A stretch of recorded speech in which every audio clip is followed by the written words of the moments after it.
O, baka kayo hindi pa nakakakita ng bulaklak ng lukban. O, itong bulaklak mabango.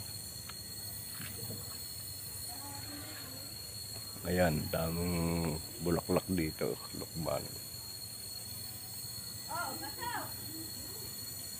Napakabango rin ito, amoy sampagita.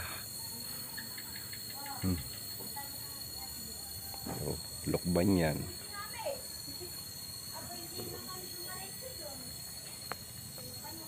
Ayan, ano siya, malapit na siyang mamunga kasi bulaklak na. So,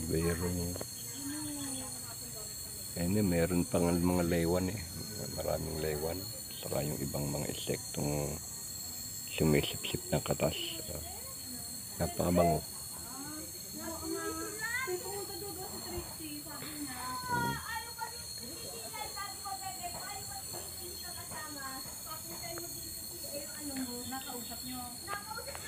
Yan, daming bukid ito. Ito sa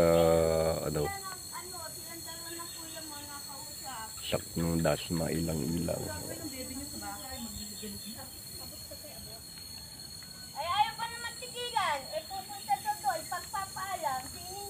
So, ito ang marami pang mga ibon.